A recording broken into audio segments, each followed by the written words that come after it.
You know, sometimes we hope and pray. Well, actually, let's start the conversation with this. You've seen every single video, TikTok, Instagram, Twitter post that is usually along the lines of, when I saw who he moved on to, I was like, ew, or something like that, or jump scare. You've seen the jump scare ones, where it's like you see the girl he's with, or you see the man that he's with, and you're like, ooh, jump scare. Like, ew, what is that even? Like, I was a total baddie, and the new person is just ugly, and they need to find a physical change in the whole body. But like sometimes it's the vice versa, where you're like, wow. Are you Jennifer Lopez? Because, honey, I mean, out here just jumping through loops, eh? Yani ninashtuka. That did not work. Anyway, you wonder to yourself, like, wow, was I the ugliest girl he's ever dated? Now you start to research and find, were you the outlier, you know? Were you the only ugly one?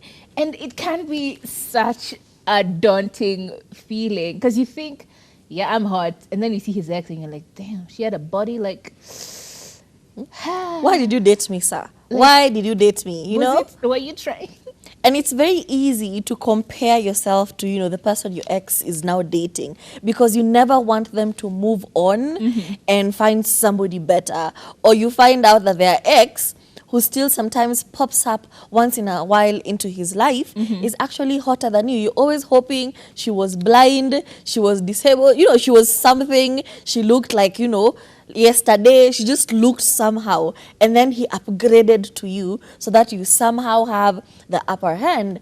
But this comparison thing is actually very toxic, because once you start comparing your bodies, that's it for your relationship. What are your bodies? That is it. At your ex had like a bunda, and now you're like, damn. What about me? I look like a pancake, you know. So now you're always insecure about that. You're always like, you've had that, now you're having this, you know. You've had a Rolex, now you're having a Casio. You saw what I did there, Shakira and Piqué. All I'm saying, you will always be constantly comparing yourself, and that's the end of your relationship now. Yeah, I feel like, especially that, you get so insecure about like specific things. For example, I am really, like, I am tall. Like, I am a tall babe. Like, if you met me, you would know I am tall. However, once you see like the ex and they're like really short and all of that stuff. I am tall and I am also plus size, mostly always curvy anyway. So you see the ex and you're like, damn, they were this tiny human being, so short. And now you're asking yourself, am I supposed to be the rebound? Was he choosing something different? And I put a different flavor to wash his palate, to cleanse his palate. And all of these questions, like the insecurities you can give yourself simply because of looking through the pictures of the ex. Oh my God. Or you start going through old messages and you realize, damn, all the lines he's used on her, he's used on you too. Hey, you're like, what is this? What is it? Like, I'm telling you, there's a lot going on when it comes to exes. It's for me, it's just a no-go zone. And let me make a confession. Hey. I don't even know one ex of my partner. I know none of them. And even if I have met them, I don't know if they've dated before. I just don't know my partner's exes, because I made a conscious choice not to. I may know the name or names, but I don't know them like eye to eye. Because I know if I knew, it would be constant so for you nitpicking and comparison. Yeah. And, it's like you draw a tea table where it is me, her, tall, short, skinny, and the list goes on and on and on. But ultimately, you did not choose yourself; you were chosen to. So, what is the common denominator? It is your partner, which means who knows. But like some of these things that you start to realize, or you start to ask yourself, is simple things like, for example, maybe he learned a lesson. Maybe he changed because if all of his exes are hot and you're the one who looks like the way you want to look, maybe we are all hot. We are all beautiful in God's eyes. Like, let's be honest. Kuna watu wanakaa venye wanakaa. But it's okay. We love you still. That doesn't mean we hate you. You know, let's just say maybe the ex was a supermodel and you're a normal person. Like you can count yourself on a scale of 1 to 10. Kila mtu anajua ako wapi. There's, you've seen a 10. Are you a 10? Probably not. So let's go to the conversation of it's okay. Maybe they learned their lessons. Maybe there's something about that relationship that put some insight into them, and they've decided that they want to have something different, and that's why they've chosen you. There's nothing wrong with that. It's really, to be entirely honest, your relationship is what is important. All of these other superficial stuff, does it really matter? No. Your experience, it is going to be your story. So will your whole story be dictated by, oh my God, he only likes me because I'm ugly? No, your story should be your relationship, you love or you hate or blah, blah, blah. I think I've said too much already. I think it all bubbles down to your self-esteem. Yeah. It all bubbles down to how you perceive yourself. If you think of yourself as a 4, that's a problem, because let's be honest, as long as you think you're a 10, you can be a 10, and you can influence everybody else. It's the confidence. Think. You know, it's the confidence. It just overshadows everything else. So if you're perceiving yourself as a 2 and you're walking around like a 2, thinking like a 2, everything else is just going to be that. Everyone else will look at you as a 2. So until you get out of that mind space, until you work on your self-esteem issues, you will always be comparing yourself to the exes and seeing them as hotter. You don't know what he saw in you. You don't know what she saw in you. Maybe the ex was hot, but they didn't have money. But you know, you have money, so you're okay. That's also an option. Would you be confident enough to have the conversation with your partner, though? Yes. Like, you just straight up tell them, babe, all these baddies have been like 10s. 2-3 years ago, no, I would sit down in silence and, always be fuming and always, always been in that headspace. They don't know what's wrong with me. I'm not talking. I'm just mad. I'm just angry, but I'm not communicating. But right now, I'm gonna be like, damn, what happened? Like, like, who's this girl? Right now I can definitely broach the subject, but obviously in a comical way, because humor is my coping mechanism.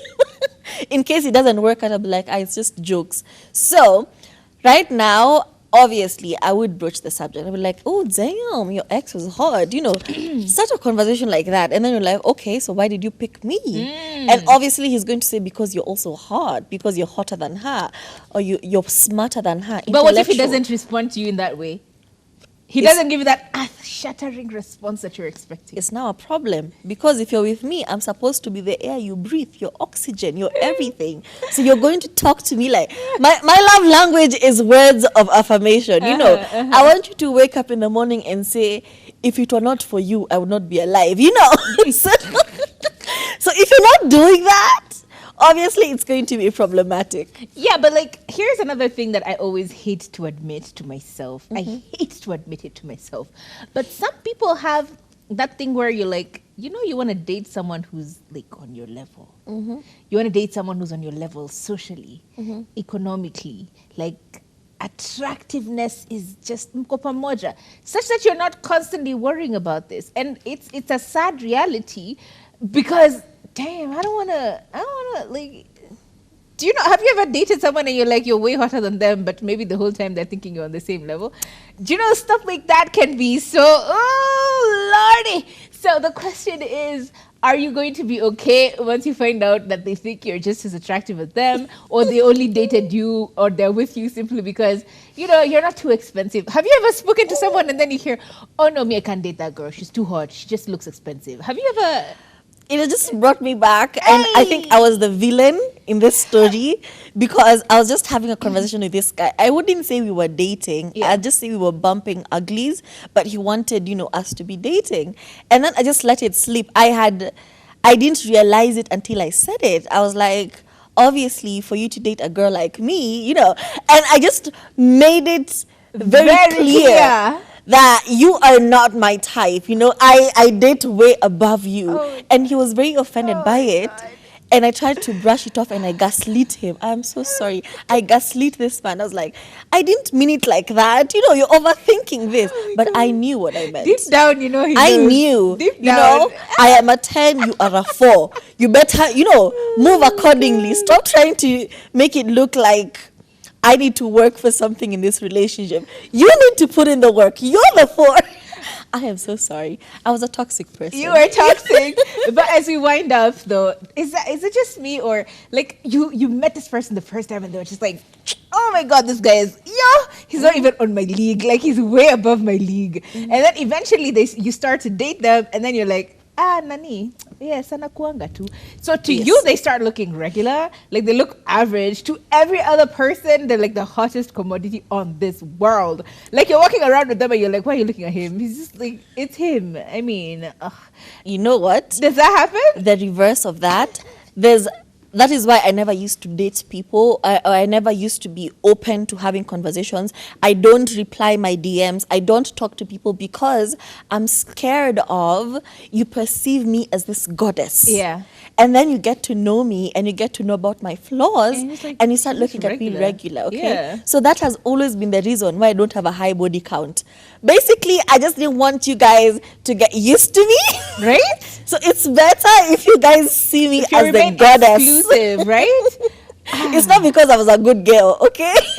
For me, it's the vice versa, actually. Just make yourself as accessible. Oh, not body count wise, but like to people, make yourself as accessible as possible. So people aren't going like, oh yeah, she's a snob hot girl. By the way, I believe I am a hot girl. I am a baby girl. Oh, you can't do nothing about it. But like, there's that thing of where you can come off as like unapproachable, or people are always like, yeah, you hot girls never do this. You hot girls never do that. Now I become so blasé about everything. But everybody's looking at me regular. Let me tell you, this is the year of the baddie.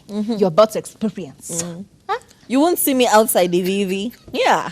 You need to keep thinking I'm a goddess, okay? That I don't fart. And things like that. We are hot commodity. The hottest, baddest duo in East Africa and Central. And you will not embarrass us or shame us into believing otherwise. Okay? That was the show from us today. Have you been the hot girl in your relationship all your life? Or have you been the not so problematic looking?